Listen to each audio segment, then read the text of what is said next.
Yükünüz hər zaman daşına bilən olsun. 175 yük daşıma və evakuasiya xidməti. 2016-cı ilin tibb elmləri üzrə Nobel laureatı. Oruç tutmaq sağlamlığınıza xeyirlidir. Yaponiyalı bioloq Yoshinari Ohsumi oruç tutmağın insan səhhətinə faydalı olduğunu elmi cəhətdən isbat edib. Alim apardığı bu araşdırmalara görə 2016-cı ildə Nobel mükafatına layiq görülüb. Yapon bioloqun araşdırmasının əsas mövzusu hüceyrələrin öz-özünü yenilənməsi idi. O, yenilənmə prosesinin oruc zamanı daha mükəmməl və sürətlə həyata keçməsini sübut edib. Alim otofagiya ilə bağlı tədqiqatlara 1990-cı illərdən başlayıb.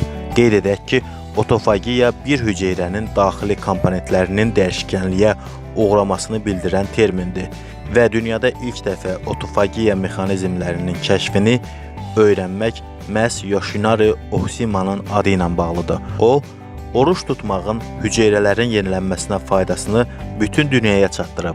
Alim deyib, oruc zamanı sağlam hüceyrələr digər sağlam olmayan hüceyrələri yeyir. Beləcə, bədəndə həzm prosesi davam edir. Bu da orqanizmin xəstə hüceyrələrdən yaxa qurtarması deməkdir. Ohsumi onu da əlavə edib ki, 3 gün davamlı tutulan oruc immuniteti gücləndirir. Hətta yaşlı adamların da immun sistemi bir qədər gəncləşir.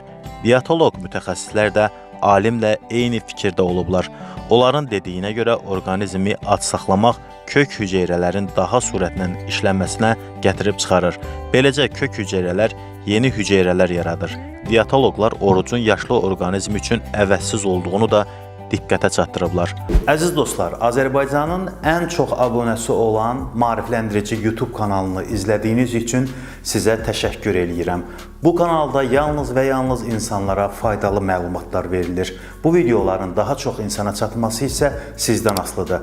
Videomuzu bəyənsəniz, şərh yazsanız və kanalımıza abunə olsanız, bu videolar daha çox insana çatacaq və daha çox insan bu videolardan faydalanacaq. Ahıllıq səbəbi ilə zəifləyən orqanizmin immuniteti də yeni hüceyrələr hesabına güclənir.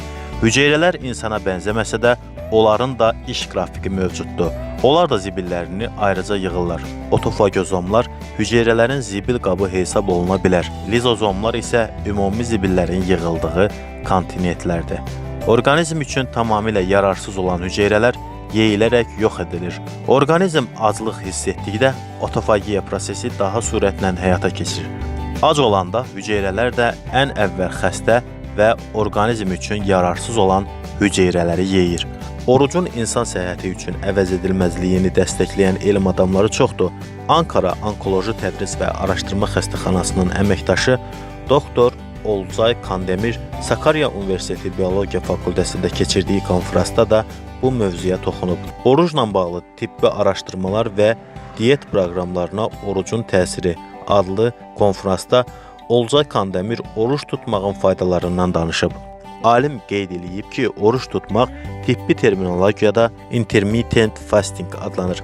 Müəyyən müddətdə ac qalmağın bütün dünyada həkim-biotoloqların məsləhətləri sırasında yer almasını da diqqət mərkəzinə çatdıran Olcay Kandemir deyib ki, gün ərzində yemək saatlarının arasını uzatmaq lazımdır. İki yeməyin arasında ən azı 6-8 saat zaman boşluğu olmalıdır.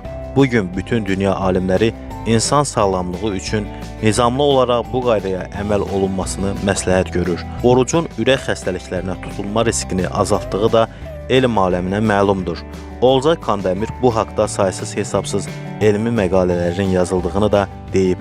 Oruç tutan insanın qanında iltihablaşma prosesinin baş vermədiyini deyən alim xüsusi vurğulayıb ki, yemək proqramını oruca uyğunlaşdırmaq qocalmağa da mane olur.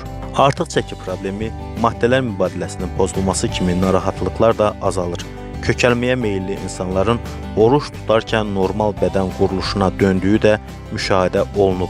Orqanizmin biokimyəvi cəhətdən sabitləşməsi də məlumdur. Kandemirin sözlərinə görə hazırda dünyada köklük əsas problemlərdən biri olaraq qalır. Həkim məsləhəti ilə hər gün dərman içməyə məcbur olan insanlar yenə də kökəlməkdə davam edirlər. Amma oruç tutmaqla orqanizmin öz-özünü yenilənməsinə kömək etmək mümkündür.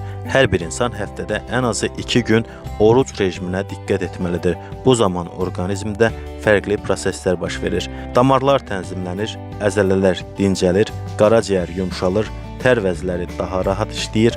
Oruç tutan insanın orqanizmində kalorilər hüceyrələrə bərabər paylanır. Bu da şəkərli diabetin yaranmasına mane olur. Çünki aclıq çəkən orqanizmdə insulin həssaslığı artır. İnsulin də öz növbəsində aclıq hormonunu nizama salır. Bu proses uşaqların böyüməsinə, böyüklərin isə zehni fəaliyyətinə müsbət təsir göstərir. Oruç tutanların ömrünün uzaması da aparılan elmi araşdırmalar nəticəsində məlum olub. Olcay Kandəmir hamilə qadınların oruç tutmağı məsələsinə də fikir bildirib. O, aparılan təcrübələrin birində 240 hamilə qadının iştirak etdiyini deyib. 6 qrupa ayrılan qadınların yarısı oruç tutub, yarısı da öz gündəlik qidalanmasına riayət edib. Nəticədə oruç tutmayan hamilə qadınların piyələnməyə və artıq çəki qazanmağa daha meyilli olması məlum olur.